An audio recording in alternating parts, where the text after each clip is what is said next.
For the ones who get going when the going gets tough. And the ones who know we're tougher together. For the Pathfinders breaking new ground. Grainger offers supplies and solutions for every industry, as well as fast access to experts and 24/7 customer support. Because we know you have people depending on you. So you can always depend on us. Call, click Grainger.com, or just stop by. Grainger, for the ones who get it done. I have recently fallen in love with paddleboarding, and I can blame all of that on my Bluefin stand-up paddleboard that I just got from Bluefin Sup. And the reason I love it is because you can stand up, look down in the water, see all the fish, see all the stuff swimming around, see the bottom, it's just absolutely amazing. It adds such an amazing dimension to being on the water. And another thing I love about it is it has an included kayak seat, so it's almost totally replaced my kayak. And you can attach it, detach it. It's amazing. So if I want to sit down for a little while, I've got a seat ready to go. The paddleboard is totally inflatable. I can pack it into a backpack that comes with it, carry it around to where I want to go, and then take it out, inflate it. It only takes like 5 to 7 minutes to inflate and comes with a 5-year warranty for anything that goes wrong. It's a community-minded, family-run business based in the UK, but available worldwide. And when I placed my order, it was here within a matter of, 4 or 5 days. And I was very happy with the price, very reasonably priced, especially for the quality you're getting. And they have such an array of boards. I decided to go with the Bluefin Cruise 12, just like a general everyday use board. But they've got racing boards, they've got fishing boards, they've got boards for complete amateurs all the way up to experienced ocean tours. It's amazing. So if you are in need of a paddleboard or want to get into it, I definitely recommend Bluefin Sup. And I just want to thank them for supporting the show. And they are having $150 off Black Friday sale at bluefinsupboards.com. That's bluefinsupboards.com. So we had to go left because that's where the line for the rapid was, but then we then had met this sort of like, and if we don't go left, there's all these boulders falling into the river. So of all the things we predicted and read in the guidebooks, we never sort of predicted there'd be construction going on above us.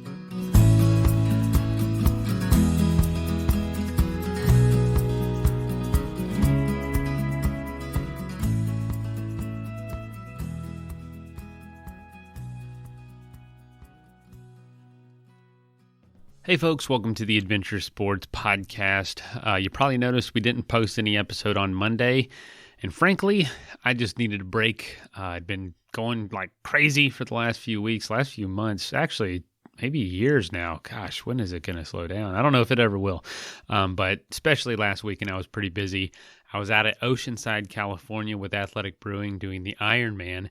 And it was an awesome event, but my flight got canceled is what happened, and I didn't get home till super late, actually early Monday morning, and I just ran out of time to finish the episode. That being said, I did want to say I actually ran into a big fan of the podcast out in Oceanside. Someone heard me talking about the beer, the Athletic Brewing beer to somebody. They said, "Do you host the Adventure Sports Podcast?" And I said, "Yeah." They said, "Holy cow, I saw Athletic Brewing. And I heard your voice and I put 2 and 2 together because they heard me mention it on the show before." And it was just one of the coolest things. So shout out Marco. It was so cool to see you and meet you in person, and congratulations on finishing the Ironman race. But anyway, we're going to go ahead and jump into today's episode. We're talking to a veteran of the show, Liam Kirkham.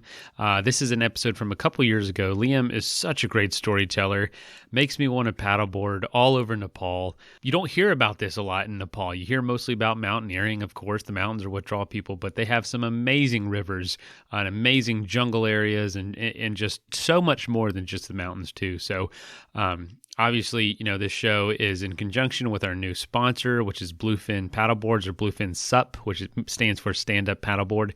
Definitely check out Bluefin if you're interested. I recently got one, as you heard in the ad, and I absolutely love it. And so, we wanted to celebrate by launching the campaign with a really cool self-supported paddleboard adventure story.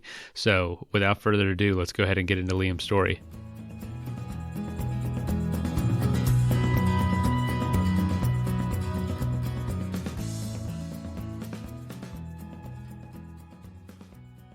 You did a self-supported paddleboard trip down a river in Nepal. What is the name of that river? The Gandaki?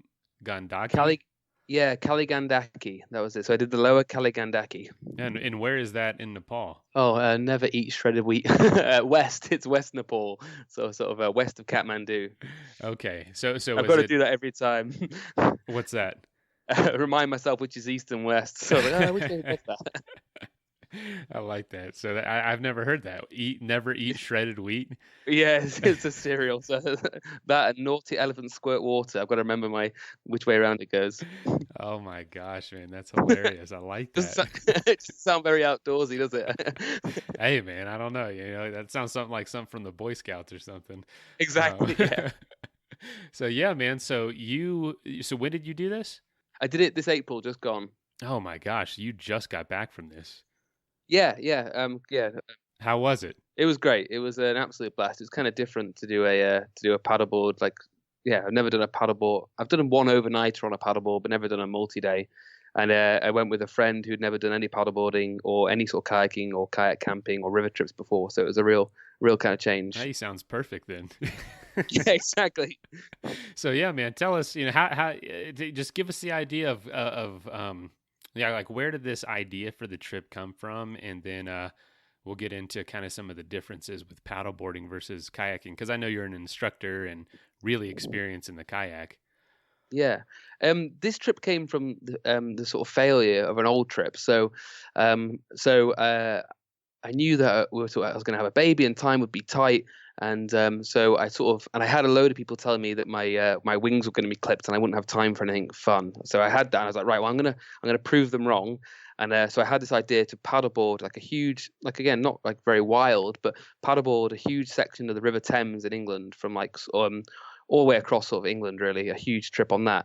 And then people turned out to be right, and I had very little time, much less time than I realized. So I had this idea to do a paddleboard trip. I had it kind of half organized, had the maps out, and then that sort of fell apart with time and time to get away and not really organizing it fully. So that sort of collapsed. And then a few months later, I was like, God, I really need to get something organized and I need to do something. And this kind of idea of a paddleboard trip was in my head, but kind of forgotten, this like long paddleboard trip. So I was kind of thinking, right, I need to do something. And then in one of those moments of I need to do like a nice adventure, a nice little project next year, I had a couple of beers and I was thinking I need to do something. And then I bought a plane ticket to Nepal, like a non-returnable, non-refundable plane ticket to Nepal for a few months ahead. So I think this was in like December I bought a ticket, and I just bought a ticket for April saying, right, I'm going to go to Nepal and do something. But at that stage, I didn't know what, but I kind of forced my hand by buying a ticket, which was non-refundable. Say, well, I know I'm going to Nepal now. I just need to figure out what I'm doing, whether it's going to be a trek or a kayaking trip. And then the old kind of memories of the sort of failed sort of paddleboarding trip sort of floated to my mind. I was like, oh, now I've got a ticket to Nepal, and my paddleboard trip earlier this year didn't pan out. I'll just blend those together. And I'll go and do a paddleboard trip in Nepal, and that's where it kind of came from. That's actually a pretty smart tactic to make sure a trip is successful. Is buy a plane ticket that you don't want to turn around to your wife and say, hey, I spent all this money on a plane ticket and didn't do anything with it. Exactly. I kind of forced my own hand, which is a trick I've used a few times on myself, and it kind of works. Oh man. So you say that you actually have run out of time with having a kid. That's interesting because like we were just saying, I just had one, and yeah, I definitely see my schedule being a lot different moving forward. So what has the experience been like for you, and how old is your kid? She's 14 months old now. Okay, so still pretty young. Yeah, absolutely. Yeah. So it's been but it's been easier to delay things, even like little micro trips, like maybe a one night camp out and stuff like that. So I've made a habit of kind of like really trying to, because I enjoy these things and they're part of what I'd like to do and what I'd like her to do as well. So I kind of forced myself. I have a very understanding girlfriend as well, so we had a good chat, and I kind of said I'd like some time away, and then one night after a couple of beers, I decided to buy a ticket. But yeah, but forcing my hand is something that is a trick that I've sort of learned to do. I'm not sure if it's smart, but it definitely most of the time works. Hey man, if it's the difference between doing it and not doing it, I'd say if it works, it works, you know? Yeah. I've got a friend who he rode the Atlantic, him and his friend, and he kind of taught me this trick, is that he went to a boat builder to get a custom boat made up to row the Atlantic. And the guy, I can't remember the exact numbers, but the guy was like, oh, it's going to be £100,000. He's like, have you got the money? He was like, yeah, sure I do. He's like, okay, well, I need a deposit. And he had like £5,000. So he goes, well, there's my deposit. And then sort of like left the guy and then thought, I have no other money here. That was it. So that was my deposit. So he kind of backed himself into a corner of paying this deposit on a boat and then figured out a way of paying it and getting sponsors and stuff. And it all came good. And the guy rode the Atlantic. And I thought, yeah, that was a good, he really put his he put his cards on the table and then had to deal with it. Gosh, I just don't think people realize just how much that takes place, not only in like in the business world, in the adventure world, in getting the job you want. Like it's a matter of just all these totally unexpected events come together with a lot of luck and a lot of kind of saying, well, I kind of screwed myself here. I've got only one choice but to keep going, and then you just keep going, and that's makes it happen. Yeah. I wish I'd known that a bit earlier. Right. My wife and I were talking like having a kid, and I'm like, I don't know. And then at one night I was just like, all right, let's do it. Whatever. Let's just see what this is going to do and see where this is going to go. And, it kind of forced your hand. Now this is the reality. And I've heard a lot of adventures. Maybe you've had experience before we get into the trip. Having kids kind of changes their motivation with adventure in the sense of like, I want to be seen as an inspiring person to my kids. So I have this new level of motivation to get me out the door, not just a plane ticket that I bought, not just because I want to, but because I want this little one to see, man, Dad's a badass. Yeah, it's a balance. I mean, maybe something, but I definitely want to be a good version of myself, and that's an important part. Though it sounds kind of self-indulgent, it's like, I do want to be a better version of myself, and that's what I enjoy doing and makes me feel better and makes me sort of see the world better and all lots of sort of little things like that. So it has a load of knock-on effects. So if she ever calls me a badass, I'll be very proud. But it's just more about being so whatever I guess others want to be, and whatever their challenges are, they're being a good version of themselves is probably a good lesson I'd like to see out there. All right, so you bought the plane ticket. At this point, did your friend already decide he was going to go, or did you still have to convince him? So he didn't know yet. I bought the plane ticket and I was going to do something in Nepal and I hadn't figured out what it was. And then I thought, I'll do this paddleboard trip. And I started looking at some guides and some blogs and some guidebooks and looking around and thinking and started piecing things together. And then I thought I had this idea of the lower Kalingandaki and I could go and paddleboard that and that'd be good. And then I was thinking, I need to get I knew I didn't want to do it solo this time, I think, because I'd done a solo trip before. And I thought, I want to go with somebody. Who should I sort of go with? And then I messaged my friend who I used to live with, and we're quite different. And he's not really into like kayaking or camping and river trips and stuff, like I said. And I said, I've got an idea. Do you want to like a little adventure? And he joined me last year. Actually, we did a trip across Scotland walking, and he enjoyed it after it finished. He kind of like found it tough whilst we were doing it, but then after he really enjoyed it, I think. And he said, "Yeah, let's have a beer and have a chat." So there's a bit of beer in this. So we met in the same pub that I'd bought my tickets in, thinking there was some good sort of good luck and stigma around that. We had a couple of beers and I showed him the maps and said, "Do you fancy this? So, go to Nepal, paddleboard trip." And he said, "Well, I've never paddleboarded before. Like maybe I've done it a couple of times, half an hour." And I was like, so he said quite bluntly, like, "Be honest, do you think I can do this?" And I was like, "Yeah, 100%. Like, I wouldn't be pushing your luck. I think you can do this. I think it'll be tough and maybe a bit weird, but you can do it." And he was like, "Well, I'll have to talk to my wife because he is also a brand new father who's like 3 or 4 months younger than my daughter. So he's got a daughter too. So it's kind of two sort of dads having a chat and thinking, right, we should go on an adventure." And he has a very forgiving wife as well. And she said, "Yeah, go for it." So he was on board, and then we started planning it. Every time I have a meeting with my friends, man, I know something. I know my wife and their girlfriends must get a little bit scared of, of what kind of ideas are going to pop up, because that's all it takes. A little conversation, some maps, and the brain starts turning, and the next thing you know, you're getting plane tickets to halfway around the world. Yeah. Most of the people we talk to going to Nepal are doing, they're trekking or they're hiking, climbing some big mountain. And I feel like very few people in comparison, at least, they ever get the spotlight, are going to Nepal to do a river trip. Did you find that to be the same when with researching and trying to plan this trip? I guess my vision's kind of like through a certain lens because I do a lot of kayaking Right, and sort right. of. Then a lot of people I know when they go to Nepal, it's definitely just from people I know are going to do kayaking trips, and so I've done some trekking out there, and I think that's obviously the big industry out there. But yeah, so I'm familiar with lots of river trips and stuff out there, but there is definitely not much. As far as I can tell, there hasn't been much sort of like paddleboarding done out there before. I know about the, multi-day rafting trips, and I've even heard, I've done some kayaking, and I've heard of paddleboarding, but I don't know anything about the touring paddleboarding or the multi-day trips.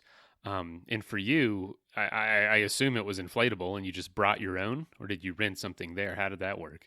Yeah, that's the beauty of it. Like, it was an inflatable paddleboard, so it just went on as like normal luggage, and we just flew it out there, which Wow. makes it super easy. And when you start looking at flights and maps, now that I've got this in my mind of inflatable paddleboards or maybe pack rafts, I've started looking at the maps and sort of Google Earth in a whole different light, thinking, well, you can easily get your board out there and start finding some things. Whereas in the past with kayaking trips, it's been the very difficult thing of flying a kayak out there, which is touch and go, or trying to find kayaks in places which there aren't always, and if they are, sometimes they're kind of beaten up.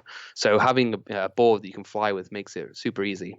I don't know. How much practice did you do with it? Was it an easy transition for you?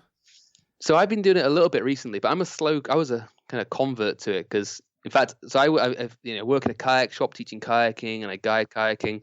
And I remember saying to like a rep who was trying to sell us some paddleboards, this is about 5 years ago. I said, this will never catch on. It's killing two sports at once. It's Oh killing my gosh. surfing. Yeah, and it's killing kayaking. And he was like, well, I think it might take off. And I was, you're an idiot. So I kind of, and then, it's slowly growing and I've got behind it. And I found myself after work, grabbing a board and going out on the water and started really enjoying it. So I'd done a bit, and I teach it a bit on flat water and taster sessions and getting people going into it. And I really like how quick and easy it is. Like, you pump it up, you jump on a pair of board shorts, and it's quite a pure way to enjoy the water. So I've done a bit, but not any sort of moving water on it before, like kind of whitewater. No, I've done one camping trip off it, but I'd never done a multi-day of it. And Rich had done 2 half-an-hour sessions pretty much over sort of 3 years. He'd been on them twice over for 30 minutes. So he was definitely in at the deep end. Yeah, I have a paddleboard and a few kayaks, and what is it for you? What do you think it is about paddleboarding that's taken off versus being in a kayak or even compared to surfing? Why do you think it's taken off like it has, and why do you like it? I think it's taken off, mainly because the inflatable boards, some of them that are out there, are so stiff when they're pumped up. They're so rock solid that you can get a really nice performance from them. But people want things that are easy to, they don't want roof racks, they don't want storage.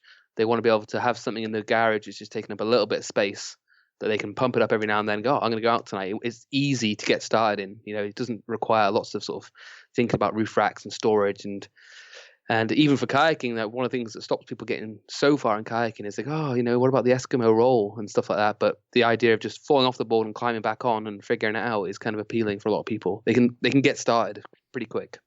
Right. Yeah. It's not. Maybe it's, I don't know, a little more intuitive than in a kayak and having to roll, and I don't know. Yeah, I mean, I meet a lot of people who don't want to kayak because of roof racks and storage, and then the next thing they think is, oh, but I know, and sit on tops are out there, but they go, I don't want to like be captive inside a kayak, and I don't feel natural sort of sat down in a little plastic tub. But sort of standing up, they're almost kind of separate to the board. They feel very sort of free and easy on it. So that, and also I've been teaching a lot of taster sessions recently with paddleboards, and it's amazing how quickly people go, oh, that was much easier than I thought. I think so that's kind of a good thing for people as well. They get off and go, oh, I can completely do this, and maybe that's nice because they pictured an hour before that they wouldn't be able to do it. So it's a real quick sort of learning curve where they get to grips with it pretty fast. Wow. Yeah. I know that makes a lot of sense. And also for me, I don't know if this is the same for you. I love looking down into water in like a Yeah. clear lake or a river where I can kind of see the fish, see the rocks. And I just like the perspective from a paddleboard being able to look straight down versus in a kayak. It's a lot closer. It's harder to get that angle towards the water. I Yeah. really enjoy that part of it. Yeah, you definitely sort of project it up nice and high on the board, and also you can sort of shuffle around. You can turn around, face Yeah, backwards. true. You can sit down and yeah, just hang around on the board for a bit, and then you can make it as hard as easy as like. You could sprint as fast as you liked on some flat water, or you could just lie back and sort of sunbathe on a flat lake. It's a nice platform. Yeah, it is really versatile. And is all those things come in handy when it comes to multi-day trips on the paddleboard? Well, so we took these sort of 12'6" inflatable boards out, which sort of fit in a rucksack. So we flew out there, but they're quite big, sort of touring boards. So they've got they can take a lot of kit on them. They're designed to take quite a lot of weight, and they've got kind of like a bungee on the front and back, so you can lash your kit on. And one of the great things about it compared to like a kayak maybe was that you could just stack kit on it. You didn't have to try and get it into a compartment on the back. So we had some really good quality dry bags, and then a bunch of roof rack straps. So we pumped up the boards, got all our kit on dry bags, and then just roof rack strapped it to the boards. So the kit's just sort of sitting proud. But then if you need anything on the day, you can just pop open the dry bag, reach your hand in, close it back up. And then at the end of the day, you're not trying to reshuffle and play a game of Tetris to get it back in the kayak. You just stack it on top of the board, cinch it down, and off you go. That was one of my questions. So with storing on that, flat, big surface, it's just dry bags attached with maybe some bungee cords, just anywhere you can fit it, or did you have to place it somewhere specifically and then stand somewhere specifically? Yeah, not too specific, so it wouldn't affect the boards too much. But there's like some space behind you, kind of sort of with some bungee and some space right in front of you, and we sort of played around with where to put the weight a little bit, but really we just put it on the front and the back, and then there was bungee, but just to be extra secure because we were on sort of white water, we strapped it on with roof rack straps kind of through the handles and stuff, just so it was really fixed to the board. That is, I don't know, it's really neat. I definitely see this in my future a little more, so Yeah. I'm pretty curious.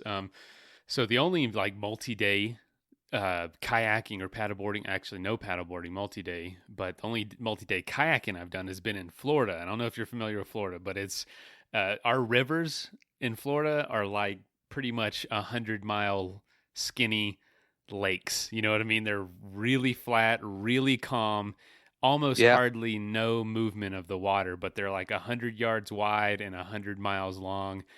No rapids, totally calm. Was that Yeah. the experience for you on this river? I don't think it was, but you tell me. No, it wasn't. So it was it's classed as a whitewater river, but it's kind of on the easier scale of it. So it's kind of class 2 with like a couple of class 3 rapids, and we got in the low water season so that things wouldn't be too fast paced. So that it was before the sort of monsoon, so we weren't expecting big flows. But it was definitely more white water than I thought. I was thinking it'd be kind of flat because it'd be low water, and then there'd be the odd rapid. But there was kind of rapids and decent sized rapids and sort of splashing waves and weird eddy lines every day for definite. So it was a bit harder than I imagined it to be on the white waterfront. But it was fine. Wow. So what was the transition like standing up on a board and basically surfing all those rapids?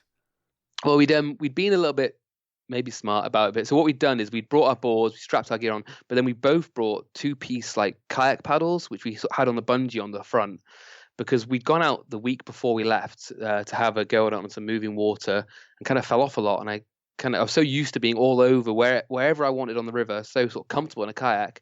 I tried the same moves on a paddleboard and thought, oh, I am no good at this. And then I kind of looked at Rich, and he was looking at me thinking I was supposed to be the better one. And he was like, you're no good at this either. So we were like, okay, well, let's take some kayak paddles as well. So we took some 2-piece kayak paddles, and every now and then, if the rapids kind of got hard, or they kind of looked quite continuous, or there was, on the last day, for example, there were some really strong winds, we had those in our bags as well. And we started realizing that if we sat down on this paddleboard, you could kayak it as well when things got tough. So it would handle like a mini whitewater raft that you could kayak and keep your balance a lot better for. But then also we were standing up, and it was there isn't much room for sort of error. You're either standing up and cruising it, but then you sort of glance one rock or just look over your shoulder at the wrong time, and you fall off kind of spectacularly. There is the little shuffle. Yeah, it's kind of a bit of a, but yeah, it's fine though, because you've got this huge big platform next to you. You take a second, you climb back onto your knees, and then keep going. So the kind of self-rescuing and being able to just keep going after falling in actually became no problem at all. If you fell in, it became like not even a problem, not even a sort of nod of the head. It was just like, oh, well, carry on, let's go. Wow. Were there people, did you see quite a few people on this trip, looking at you saying, what the heck are those guys doing? Let's take a quick message break and hear from the folks that help make this show possible. If your loved one is at risk of a fall, the Symphony Medical Alert System from CVS Health can help support their safety in their home with 24/7 emergency monitoring, even when you can't be there. Terms and conditions apply. Learn more about Symphony at cvs.com/symphony or find it at your nearest CVS Health Hub. If you love hosting over the holidays, swap out your old HVAC filter with a Filtrete air filter. It can help clear away particles from all your holiday cooking. Look for Filtrete air filters at a retailer near you. Let's clear the air. That is plenty of that for now. Let's get back into the episode. I think so, yeah. So I think they must see a few kayakers, and I think there's been 2 paddleboard trips down there before. Like commercial rafting companies have brought paddleboards down with them, but they can't have seen many paddleboards. And they were definitely kind of glancing and or people who are living on the side of the river in that area, staring and then if we were close, asking what they were, and kids swimming into the river and climbing all over them and stuff. So yeah, they were definitely getting a few weird looks. What's something that happened on the trip? What was it like? Like as far as adventure, did it meet all those needs that you were expecting when you were first planning the trip? Yeah, I mean, it did. It was for me, it did, and I hope for Richard did as well.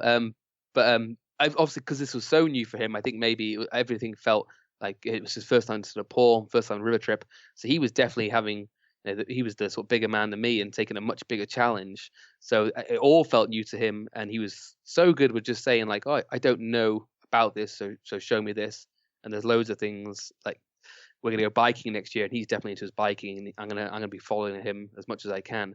So that side of the adventure is pretty big for him. But then also there was things like all these things you can't predict what's the things that are going to jump out is the things you didn't even think about. So we looked at the maps, we looked at the guidebooks.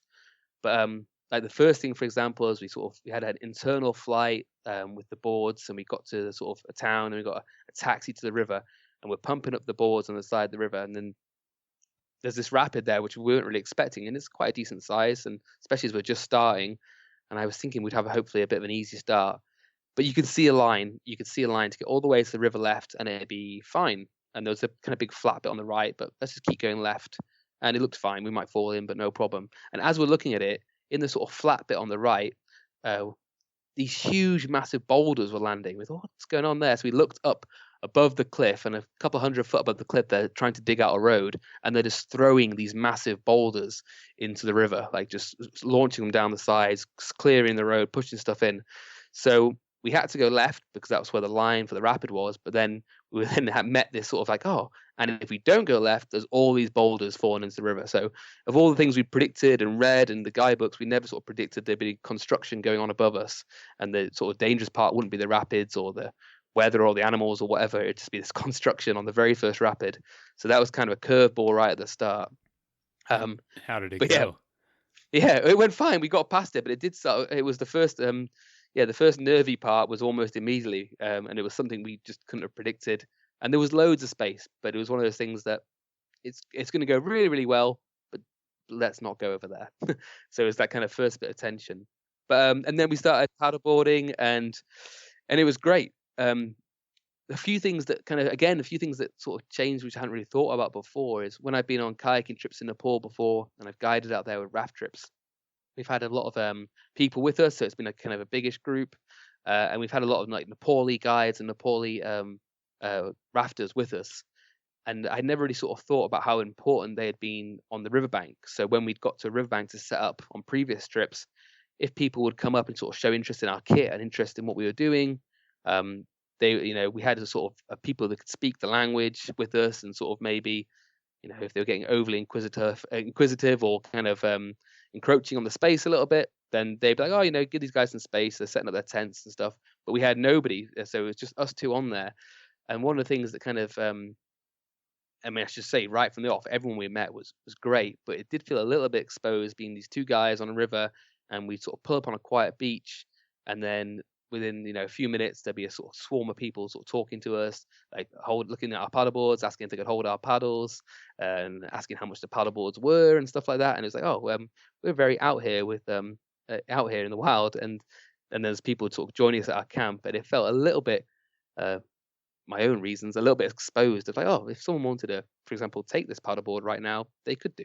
There's a big group of people here, Right. and we'd have nothing to say about it.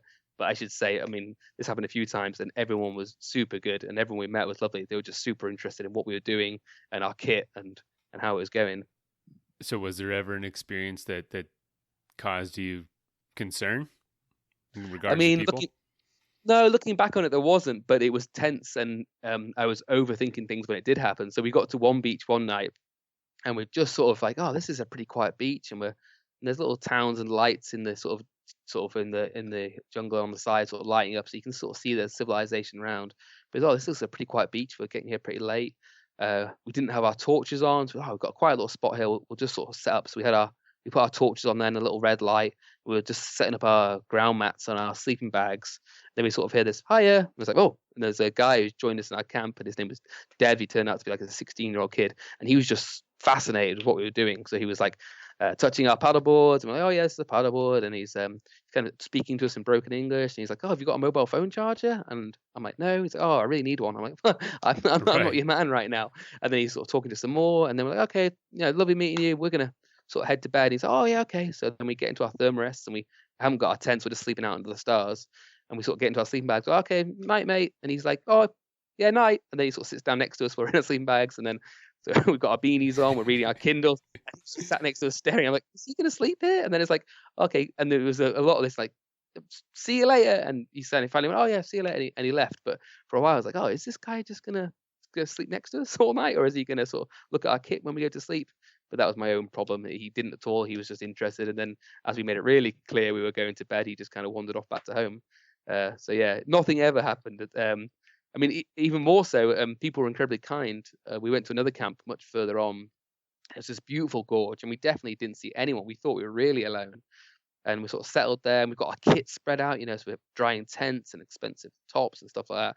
And then a group of guys who were kind of herding goats came through, and there was like 6 very well-built, strapped guys, and they kind of showed interest in our paddleboards, and they asked us how much they were. Again, I started feeling a little bit nervy, and I sort of, just in case they're showing a lot of interest in our kit.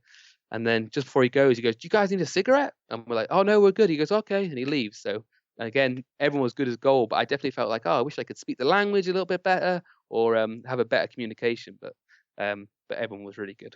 I've always experienced in Nepal, but I just thought I felt it a bit more this time because I didn't have a group of sort of Nepalese with me who could speak a little better and communicate better with people we were meeting on the river. No, that's good. That definitely adds to the adventure. I'm glad you were wise about it and just had those senses up anyway. But yeah, you're out on the river. You're doing something that isn't, touristy in the sense of like it's not a culture built around this path or this trek or this route of tons of people doing this. You're kind of doing something, in my opinion, out of the box for the area. And the trail is not just this path you can walk down. It's, dangerous moving water. And so when you get on the side, you kind of are subject to people's, however they want to treat you. So that's exactly, that's fascinating. I wouldn't have thought about that. We didn't either. Yeah. And I guess you didn't read anything about that when doing research about the trip. No, but there was nothing to worry about, but it was something that you sort of spider senses start tingling when there's a group of people you don't know kind of hang around all your kit, and you're just kind of alone on a beach. You feel a little bit exposed. But yeah, it was always fine. Oh man, that's fascinating. Now you said you slept outside. I didn't have a tent. Was the weather that nice then? We took tents actually, and we sort of used them half an hour. But we were on that night when Dev joined us to watch us go to sleep. We didn't set up our tents, and we were sleeping under the stars. And then about 3 a.m, I heard Rich kind of wake me up, and he's like, "Oh, do you think we should be worried about that?" And there was kind of thunder and lightning upstream.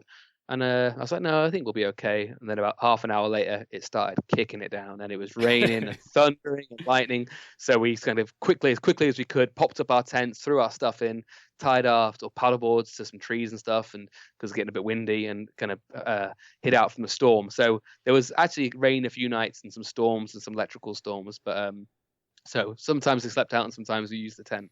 Well, what was the scenery like? Were you guys like in the Himalayas, like you could see some big mountains around you, or No, so we were in the foothills more, so it was kind of a okay, lower elevation, kind of more jungly. So there was it's a beautiful river, and it goes kind of through some lots kind of jungly atmosphere, and sort of people making some paddy fields and making rice and stuff, and a bit of agriculture. But yeah, and then some kind of nice gorgy areas where it really closes in. It's got bedrock and it's really dense with kind of trees and vegetation, but sort of no snow-capped mountains. It's not like kind of Himalaya sort of impression you might think. More sort of jungly.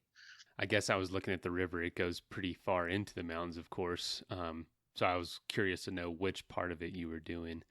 Uh, Yeah, so we did the lower Kalingandaki from a place called Ramdi down to Narangat. So I think the other section, which is a bit harder, further up, I think you can probably see snow-capped sort of Himalaya from there. But we were a bit further down, looking for a bit of a less gradient for a paddleboard trip. so what made you choose that river in that area? I mean, there's just a billion places you could have gone. How do you even decide?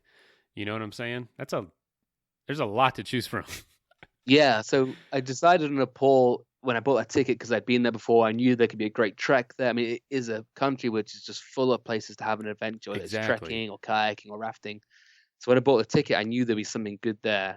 And then when I started thinking about paddleboarding, there's a Whitewater Nepal guidebook I started flicking through, and I pretty much started by the grade. I knew that I couldn't paddle a hard grade on a paddleboard, so twos and threes. So I started looking for some twos and threes that had a bit of length to them as well. So this is like 135 kilometers. So I started looking for something that would be worth a few days, and that kind of narrowed it down. By the time I'd chosen a long trip, which was kind of easy-ish to get to after flying to Nepal, it wasn't really far out in the sticks. You could get to with an internal flight and a sort of 4-hour taxi. So we got there, and so that kind of narrowed it down. The length of the trip, some sort of easiness to get there, and the grade, and that kind of narrowed it down to lower Kalingandaki. And then when I started researching it, I found that a company called the Water Skills Academy, who run sort of commercial trips, had done it as a raft support trip before. So so a couple of paddleboard trips had done it, and they had raft support and stuff. So that kind of gave me a little bit of a blog and some videos to look at as well, and give me a bit of a feel for it. So once you narrowed it down, you had the trip. So what would you say your friend who had only been paddleboarding a couple times before and who didn't really like camping, what would you say his review of the trip would be? But then, I don't, You guys don't talk anymore, do you? No, we do talk. Yeah, so got a funny relationship. We lived together for years, and we like to argue. I think it's one of our favorite things. We've had some massive arguments about religion, about politics, about the film Narnia. We had Ah, one of our biggest fallouts was about the film The Perfect Storm, which he thought was bad and I thought was good. And we had about a 2-day fallout about this. But the beauty of this is that we can, it's not so much that we get on, but we can fall out with no problem. So we can fall out for a whole day and then it'd be fine the next day and we can bounce back incredibly fast. So I probably get on with some people better, but in terms of having a good old argument and being able to no one get affected or argue or take any sort of pain from it, he's a pretty good guy to go with. So I knew that it might be a tough trip, but I knew we could hash it out if we had any problems and have a chat and stuff. so Um, are you guys like paddling down the river through rapids, screaming at each other about like movie plot holes and stuff, and uh, and just on getting the over flat it? hole, yeah, just on the flat hole, we're starting to talk about the Marvel universe and how Avengers has got some plot holes. But on the rapids here, we kind of both leveled it in and had a chat properly, and then we'd get to camp and start arguing about something else. But yeah, it was good fun. So yeah, I think he had a good time. Like I said, I mean, I'd love to see it through his eyes because he's definitely the more adventurous out of the two of us, which has led me to think that I need to do some more adventurous stuff. I've stuck to my guns a little bit and what I know in kinds of kayaking and rivers, and I guess that kind of defeats the point of adventures if I'm doing what I know too well. So my next trip, I want to do something that he's going to take the lead on, some biking or something he's going to make not my life hard, but he's going to challenge me a bit more. But he stuck to it. He wanted to complete it. He did really well in the rapids. You know, we never really grumbled about anything serious, just plot holes and movies. And he fell off a couple of times, and so did I. Straight back on the horse, so it was good to see. And also, yeah, it was nice to have, without going too much into this sort of theme, it was nice to have two sort of new dads to sort of bounce ideas on and talk to each other about how that was going as well. So it was fun. Oh man, absolutely. Like I'd say I'm pretty lucky too. My friends are all having kids right now. Some of them already did, and we're all going through this together. We all like to adventure, and yeah, it's a great combination. Yeah. And so you mentioned do something that he's more. Does he have things that he's more into that you're not so into, sports wise? Yeah, I'm so bad on a bike. Like I wouldn't dare Okay. go off. Yeah, yeah. So I think the next thing we'll do is 'cause I think we want to do something every now and then. So I think we're gonna go on a biking trip, and I definitely need to get in better shape on a bike and feel a bit more comfortable on one. So he's gonna, yeah, he'll pick the lead on that, I think. Man, that's what is it about a bike? I'm a more of a cyclist. Why don't you like a bike? Seems a lot Um, less, a lot easier than managing all these rapids. I know, and this is it. It's what you know, isn't it? Like yeah, I, if I fall off a paddleboard, I land on water. If I fall off a bike, I land on a pavement. So right straight away, I'm thinking, oh well, paddleboarding's got a soft landing at least. So yeah, it's just what you know. I guess I've spent a lot of time on rivers, and though it is kind of adventurous, I guess doing something that I don't know is what I'd like to do next, and so yeah, let's see where that goes. So when you got back from the trip, you do this as a career, correct? Like guiding and classes, teaching people. Yeah. What was it hard to transition back into normal life, or was it fun just telling your clients and telling the people at the shop about the experience? Um, yeah, no, it was great. So I teach some like lots of sort of intro to kayaking for adults, basically, an intro to paddleboarding, and then I guide in the winter a bit in Ecuador and Nepal. And but this idea that you got to do what you love needs a little bit of managing as well, because people, I see people in the outdoors maybe who keep doing their outdoor work but kind of forget why they started it maybe, and lose kind of the passion. So I've made a conscious effort to do things in kayaking or paddleboarding or just getting outdoors to keep reigniting that passion, keep it burning, so that when you are talking to people, even if it's someone who's just started kayaking, that you can be enthusiastic about where it could go, and it's not where you want it to go. It's if they're thinking, oh, I want to go sea kayaking, or I want to do paddleboarding flat water, or I just want to take my kids out. If you're kind of burning with this energy of what you love, then you can pass it on without trying to influence where they're going to go with it. And you say doing these kinds of trips help you stay ignited about the sport. Absolutely, yeah, yeah. Wow. I come back buzzing, absolutely buzzing, so that when you hear a question you might have heard a few times before, like I don't know what's a spray deck, or anything about any sort of new questions, then you can just pass it on with real enthusiasm, because you know where it's going. If they stick with it and they want to get into it, then it's got great opportunities. So it keeps me fresh in passing on the enthusiasm, I hope. Have you seen that with people who maybe don't pursue it, continue pursuing it? What does it turn into in time? Who do it for work, or people who do it for work? um, That's an interesting observation, and I'd love yeah. to hear more about. I mean, I might have made it up. I don't know, but I think I sometimes see people getting disenchanted, and I think it's such. People have got into maybe the outdoors because I imagine because for work, because they really like the outdoors and what they're doing, and then sometimes I wonder if it can get mundane because they're not kind of stocking up their own sort of experiences and excitement, and reliving why they started it and why they got into it in the first place. That they kind of exhaust their own passion. So when people are asking them questions, and or they're taking, I don't know, an 8-year-old out kayaking, they've maybe lost the buzz themselves. And I could be completely wrong, but I see it a little bit, I think. And I can definitely feel it myself. I can feel that my motivation for things dwindles, but it's if I can stockpile it and I can reignite it, and it's a joy to do if I keep doing it myself. It keeps it keeps it going, and not just for the sake of other people. Like I completely, what's the word I'm looking for? Like perpetual motion. Like I can sort of like if I keep doing it for myself, then I can keep giving it out and enthusing people maybe. But I definitely feel much better about what I'm doing if I'm doing it myself rather than just talking the talk. I like to try and do some of it myself. Oh, that's good, man. That's very good. I think I agree with you. I've heard some friends talk about that it was a mistake that they chose to do what they love for work because now they hate it. Yeah, Because yeah, they just, I think it's because of that misbalance. They don't balance it correctly like that. And it's easy to do, especially when you're busy. Say if you were yeah. just filled to the brim with lessons and classes day after day after day, month after month, year after year, I'm sure it would drive you crazy. Maybe, yeah, and time's got is got more valuable for me recently with other things to sort of do. So it takes more concentrated effort to keep that happiness and that sort of a passion for it alive. But it's not a real chore. But I think that's formula that's often passed on of do what you love isn't always completely right. It needs a little bit of managing too. It's good advice, good wisdom. So for Maybe. you, yeah. So now you're still buzzing. Anything on the horizon for you? Another trip, or you say you do a couple guided trips a year in Ecuador?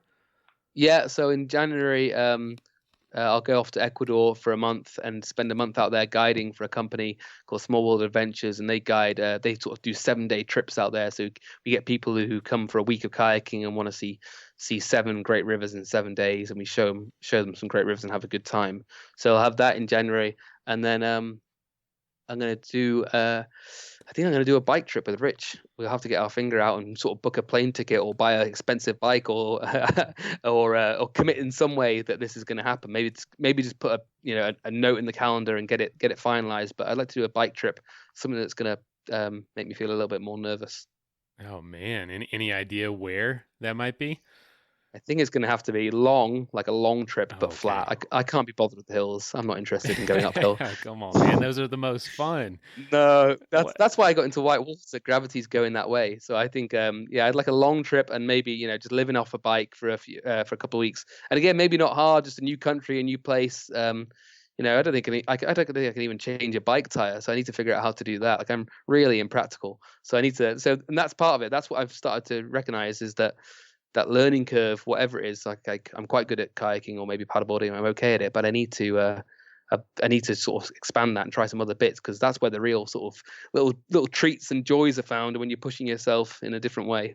Yeah, man, you're getting into my world now, and I'd say Yeah. the hills are hard, but man, the payoff. Usually the hills they promise a scenic view. You know what I'm saying? You get to the top, Yeah. it's incredible, and then you have this blissful downhill, just ecstasy of just flying through these mountains on these beautiful days, resting your legs and just singing at the top of your lungs, man. There's nothing like it.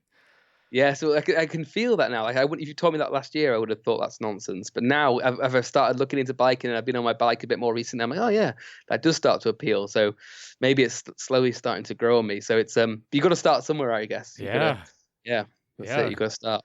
Just got to start and then see where it goes. And I wonder if pursuing a different sport will help you stay even more excited about what you do for a living with kayaking. I don't Yeah, know. maybe. I mean, I love seeing people start. I mean, and then when I'm talking to people about things that I don't know about, whether it's going into a bike shop now and if someone's enthusiastic, I like yeah, you then kind of it's infectious.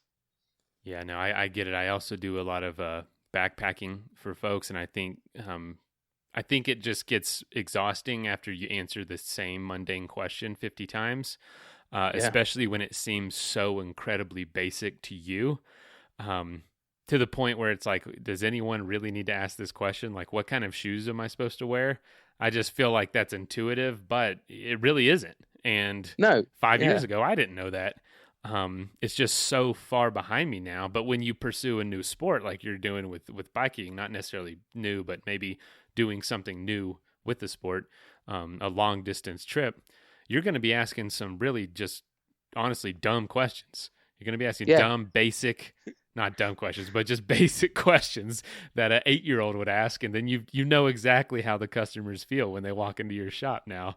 Oh, this is where they're coming from. I don't know anything about this sport. So Yeah, of course. That's why I feel like in most walks of life, apart from kind of kayaking and paddleboarding, absolutely. is like I'm a one-trick pony. So if I go into, I don't know, a camera shop or anything, I like to soak it in. But I like someone who's there, happy to chat.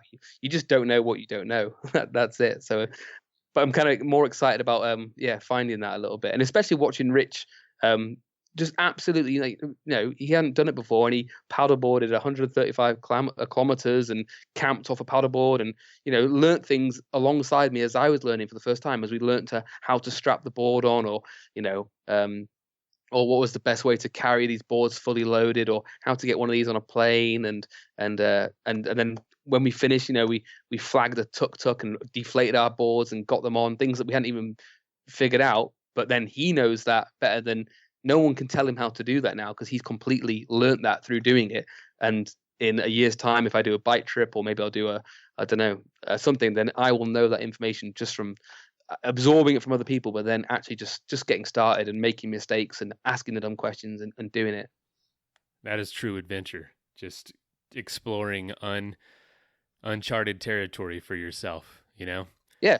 My brothers are really into things that I am not into, and they want to go to this show, and I'm like, it's like some anime style heavy metal Japanese band, and I've never heard of it. It sounds totally atrocious, the music, to me, and I'm like, if I take them, that'll be an adventure, because it's totally out of my comfort zone. I have no idea what to expect, and it'll be something like I've never experienced before. I don't want to, but man, that is what an adventure is.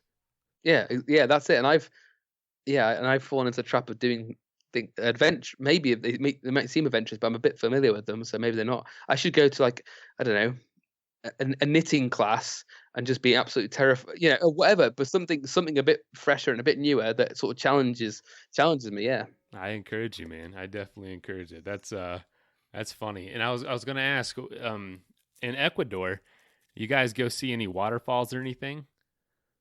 Yeah, we go. I mean, so the rapids and the rivers are kind of good sort of steep boulder gardens, and they're just an absolute joy to paddle. There's just loads of good quality white water, but it's not like the land of kind of waterfall paddling or waterfall kayaking. But there's definitely waterfalls to go and look at and view and a couple of waterfalls to kayak, but mainly to go and view as like a tourist and a scenic thing rather than to kayak them. But the white water there is great quality boulder gardens in the jungle, just world-class kayaking. One of my best friends done tons of cycling together. There's a waterfall called I don't know how to pronounce it, specific Payon del Diablo. Okay, it's a big waterfall, it's a big tourist attraction, kind of near Ambato. On the eastern side of the Andes. My friend's dad owns the property that waterfall's on. It's like one of the biggest natural attractions in Ecuador. The most people go to. So if you guys go, man, hit me up. I might send him a message. Oh yeah, that'd be great. Yeah, it's right on the river. I mean, obviously, but no, that's really cool that you guys go there. That's got to be an adventure for you every year to look forward to. Yeah, it's great. And every day is different. Yeah, because the weather's so volatile there, with like loads of rain and then no rain, and the rivers change every year because of massive floods, and it keeps you on your toes guiding. But also, if someone comes back the next year, they're like, "Did I paddle this river last year?" And you're like, "Yeah, you did, but it's different this year, so it's a new river." That is really cool to be able, and you've been doing that for a while now. Yeah, so I've been there the last 3 or 4 years, and then I started going there maybe 5 or 6 years ago. So I had a couple of years off, but I've been there every year for the last sort of few years.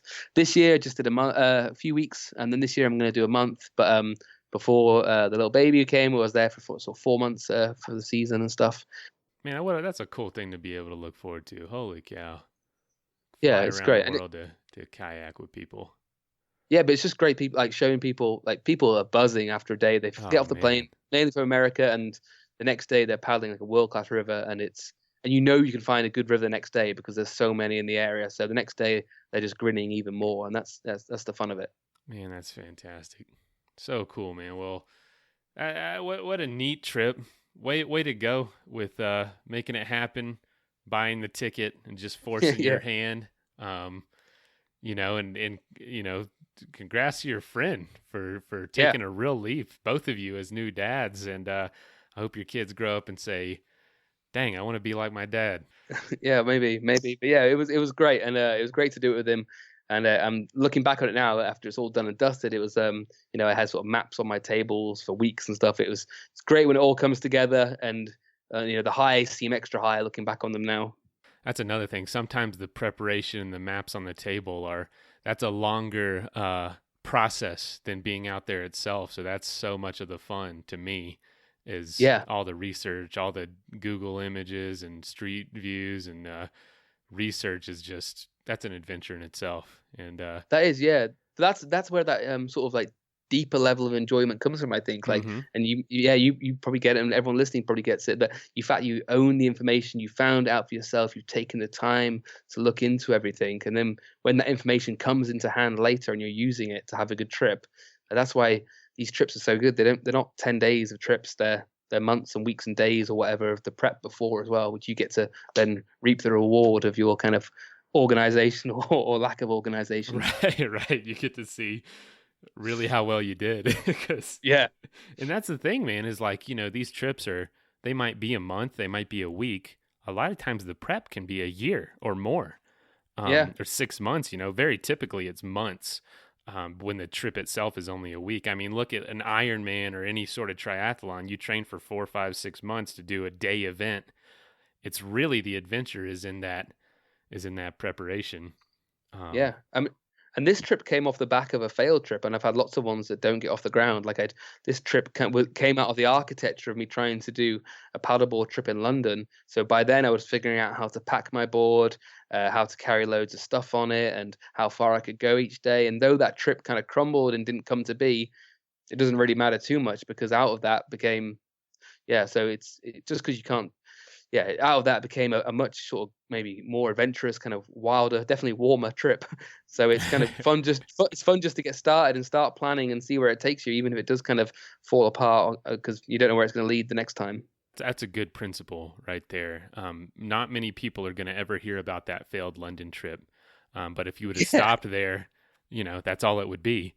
But it became a story that you didn't even say. Imagine being on that London trip saying, this trip's what is someone telling you? This trip's going to fail, but you're going to be in Nepal and not very long with your friend, and you're going to have an even better experience, but you can't see any of that right now. Yeah, exactly. I'm sat in my office now. I'm staring at loads of guidebooks of places I've never been. It's just so you got to start making a commitment and making a move and start thinking, and some of them fizzle out and some of them come good. That's how I was going to ask you for a parting word of advice for people who want to plan something. It sounds like you just got into it a little bit, but if you want to just finish start. that thought, just start.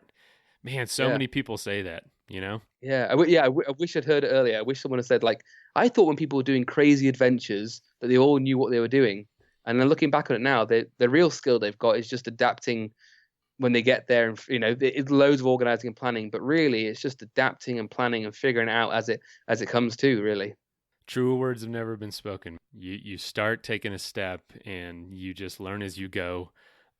You can't, like you said, with the end of that trip, you got the tuk-tuk to give you a ride back. You can't plan that 3 months in advance. You just kind of have to be aware of the situation, be aware of how it works there, how the culture works, be paying attention, do some research. Maybe you heard somebody do that, and just know that all that comes together in the trip, and feel confident that you're resourceful enough to make yourself get to where you need to go. Yeah, fill in the blanks. Exactly. Yeah. That's awesome, man. This is great. Well, congratulations again. Congratulations on being a new dad. Yeah. Dang, I hope that's going well. Yeah, it's going fun. We went camping for the first time this weekend, and that was fun as well. So it's a new adventure. It's good. But yeah, it's been great chatting and mashing things and hashing things over. I didn't know where this conversation was going to go, but it's good fun.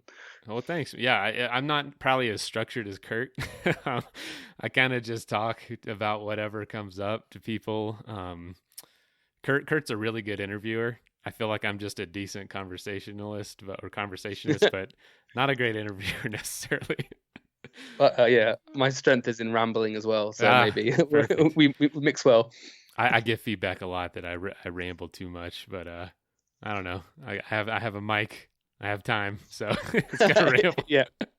Thanks again for doing this and setting it up. I really enjoyed this, and I'll let you know when it comes out. Great. Thanks for having me. Yeah. Have a good day. Take care and have fun with the little one. Yes, sir. You too. All right. And you. Bye-bye. All right. See ya.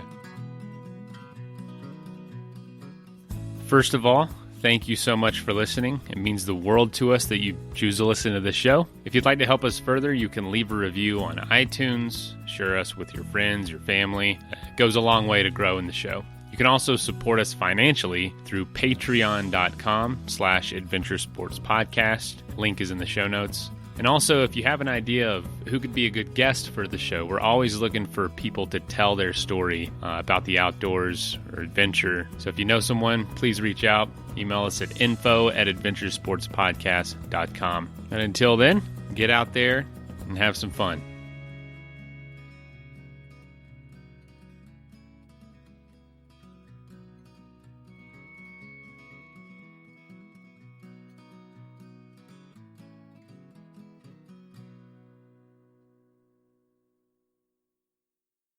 Weeds rob you of yield potential, so rob them the chance to grow. You can count on powerful corn herbicide solutions from Corteva Agriscience like Resicor herbicide so you can forget about weeds and power on. Learn more at poweroverweeds.com/power. Worried about mom or dad falling? The Symphony Medical Alert System from CVS Health helps make their home safer, even if you can't be there. Symphony works with voice activation or a care button they can opt to wear, along with smart sensors for coverage around the home. With 24/7 emergency response and an app to tie it all together, you can monitor your loved one's well-being for enhanced peace of mind. Terms and conditions apply. Learn more about Symphony at cvs.com/symphony or find it at your nearest CVS Health Hub.